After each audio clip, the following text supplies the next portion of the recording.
안녕하세요. 오늘은 그 보내주신 자료 있잖아요. 그걸 보면서 관계 속에서 나타나는 두 가지 흥미로운 사고방식, 질서형과 혼돈형에 대해 좀 깊이 파고들어 볼까 합니다. 네, 안녕하세요. 그러니까 계획이랑 예측 가능성 이런 걸 중시하는 사람하고 또 자유분방하고 즉흥적인 거 좋아하는 사람, 이 둘이 만나면 어떤 일이 벌어질지 궁금한데요?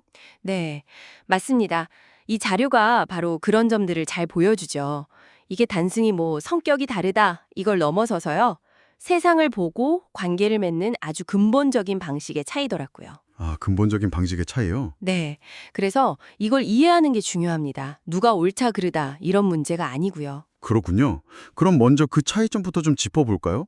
질서형은 딱 구체적인 계획, 미래 설계 이런 게 중요하고 상대방도 좀 따라주길 바란다고요? 그렇죠. 아주 명확한 걸 선호하죠. 반면에 이제 혼돈형은 그야말로 자유, 또 자발성, 이런 걸 훨씬 더 갈망하고요. 근데 재밌는 게 자료 보면 질서형이 오히려 초반에는 혼돈형한테 끌린다고 나와 있어요. 그건 왜 그런 걸까요? 좀 의외인데요? 아, 그게 질서형 입장에서는요. 혼돈형이 뭔가 자기 계획에 맞춰줄 것 같은 좀 유연해 보이는 거죠. 아하, 다른 질서형은 자기 계획이 또 따로 있으니까 부딪힐 것 같고. 그렇죠. 오히려 다른 질서형은 자기 계획이 너무 확고해서 통제하기 어렵다고 느낄 수 있어요. 근데 혼돈형은 좀 이끌어주면 따라올 것 같다고 보는 거죠.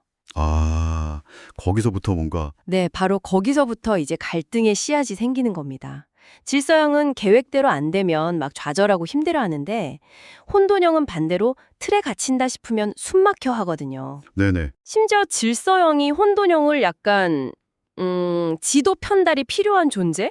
그렇게 보기도 하고 아니면 자유를 좀 주는 척 하다가도 결국에는 슬그머니 자기 계획대로 돌려놓으려고 할 수도 있고요. 이야, 듣기만 해도 좀 아슬아슬한데요? 그럼 소통 방식은 어떤가요? 이것도 차이가 클 것 같은데요? 어휴, 아주 극명하죠. 질서형은 겉으로는 막 듣는 척해요. 고개 끄덕이고. 근데 속으로는 내 계획을 어떻게 설득시키지? 이 생각을 하고 있을 가능성이 높아요. 아, 정말요? 네. 그리고 자기 계획대로 안 되면 확 감정적으로 변하기도 해요. 갑자기 화를 확 냈다가 또 금방 미안해하고 죄책감 느끼고. 오, 감정 기복이 좀 있군요. 첫 만남 줄문도 다르다고요? 예안이로 딱 떨어지는 걸 좋아한다고요. 직업 있으세요? 뭐 이런 식으로. 맞습니다. 딱 정보를 얻으려는 거죠. 목표 지향적 대화랄까? 네. 근데 혼돈형은 완전히 달라요. 대화 그 자체, 그 상호작용을 즐기고 중요하게 생각해요. 상대방이 무슨 말을 하면 거기에 자기 생각을 막 덧붙여서 이야기를 확장시키고요. 아, 대화가 막 뻗어나가는 스타일이군요. 네. 그리고 비언어적인 신호, 한숨 쉬는 거나 눈빛 같은 거 있잖아요. 그런 걸 기가 막히게 잘 읽어요. 그래서 자료에서 인간 거짓말 탐지기 같다는 표현이 나오죠. 와, 인간 거짓말 탐지기라. 재밌네요. 그럼 첫 만남 와서 뭘 보여주려고 하나요? 혼돈형은? 혼돈형은 자기 경험이나 어떤 관찰한 것들 이런 걸 공유하면서 나는 이런 통찰력이 있는 사람이다. 나는 이런 존재다. 이걸 보여주려고 하죠. 아, 인정받고 싶은 포인트도 다르군요. 질서형은 뭘 했는지 업적 중심이고, 혼돈형은 어떤 사람인지 존재나 통찰력. 정확합니다. 질서형은 성취로, 혼돈형은 그 사람 자체로 인정받길 원하는 거죠. 이게 관계에 대한 기대로 넘어가면 또 차이가 확 벌어지겠는데요. 질서형은 그 완벽한 로드맵을 그린다고요. 결혼, 애 낳고, 커리어 쌓고, 은퇴까지 쫙. 네, 많은 질서형들이 그렇죠. 근데 문제는 그 계획 중 하나라도 틀어지면 관계 전체가 실패했다고 여기거나 아니면 정말 사소한 문제 때문에 이 관계는 끝났어. 이렇게 생각해 버릴 수도 있다는 거예요. 그건 좀 너무 극단적인 거 아닌가요? 계획 하나 틀어졌다고 관계 전체가 오염됐다고 생각하는 건. 그만큼 질서형에게는 그 계획과 구조가 중요하고 그게 곧 안정감의 원천이기 때문인 것 같아요. 그렇군요.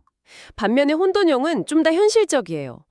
관계가 만족스럽지 않다. 그럼 다른 방법을 찾거나 아니면 새로운 가능성을 찾아보자. 이렇게 좀 유연하게 생각하는 편이죠. 아, 예를 들어서 막 최후 통첩 같은 상황 있잖아요. 나 아니면 떠나, 이런 식. 그때 반응이 확 갈리겠네요. 네, 아주 두드러지죠. 질서형은 그 관계라는 틀 자체가 깨지는 걸 못 견뎌서 엄청 괴로워하는데 혼돈형은 의외로 쉽게 그래? 그럼 난 자유를 택할게 하고 떠날 수도 있다는 거예요. 와, 진짜 다르네요. 구조를 중시하는 질서형과 자율성을 중시하는 혼돈형. 네, 딱 그 차이가 드러나는 지점이죠. 그럼 이런 두 유형이 관계를 좀 더 잘 만들어가려면 어떻게 해야 할까요? 특히 질서형 쪽에서 변화가 좀 더 필요해 보이기도 하는데요. 네, 자료에서도 질서형에게 몇 가지 조언을 하는데요. 첫째는 계획에 좀 여백을 두는 연습. 그러니까 유연성을 기르는 거죠. 모든 걸 막 통제하려고 하는 욕구를 좀 내려놓는 연습이 필요해요. 예를 들면 어떤 걸까요? 식당 이야기 꽉 찼을 때 패닉하지 않는 거. 그렇죠. 그럴 때, 아, 망했다, 이게 아니라, 그럼 근처에 다른 맛집 찾아볼까? 이렇게 전환하는 능력 같은 거요. 아하. 또 다른 건요? 그리고 관계 안에서 꼭 승패를 가르지 않는 즐거움을 찾는 거예요. 예를 들어서 뭐 같이 등산을 가거나 요리를 하거나 아니면 그냥 조용히 같은 공간에서 각자 책 읽는 시간 같은 거요. 아, 그냥 함께하는 시간 자체를 즐기는 거군요. 네, 결과나 성취가 목적이 아닌 활동들이요. 그럼 소통할 때는 어떻게 해야 할까요? 단순히 잘 들어라 이걸로는 좀 부족할 것 같은데. 핵심은요, 상대방을 막 설득하려고 드는 태도를 잠깐 멈추는 거예요. 멈춘다. 네. 그리고 상대방 말 자체에 그냥 호기심을 가져보는 거죠. 왜 그렇게 생각하세요? 이렇게 직접적으로 캐묻기보다는 그 부분 되게 흥미롭네요. 조금 더 얘기해 주실 수 있어요? 이런 식으로요. 좀 열린 질문을 던지는 거죠. 아, 대화를 좀 더 열어주는 느낌이네요. 네. 비언어적 신호 읽는 연습도 중요하겠고요. 물론이죠. 그리고 균형 감각 이게 정말 중요해요. 예를 들어 무슨 보드게임 하다가 좀 졌다고 해서 막 관계 전체를 망칠 것처럼 분노하고 그러지 말고요. 아, 그럴 수 있죠. 네. 그럴 때 한 발짝 물러서서 아니 이 게임 하나 때문에 내 소중한 관계를 망치는 게 맞나? 이렇게 좀 현실적으로 생각하는 힘이 필요하다는 거죠. 듣고 보니 정말 질서형과 혼돈형, 세상을 경험하고 관계를 맺는 방식이 근본적으로 다르네요. 계획과 성취로 세상을 만들어가려는 질서형, 그리고 순간과 성장을 통해 자신을 탐구하려는 혼돈형.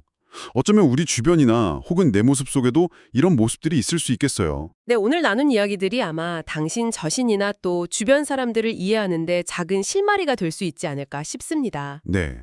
마지막으로 한번 스스로에게 질문을 던져보시면 어떨까 싶어요.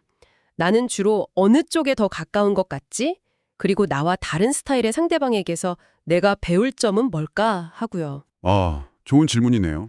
어쩌면 이 질문 자체가 더 깊은 이해 그리고 더 풍요로운 관계를 만들어가는 시작점이 될 수도 있을 겁니다.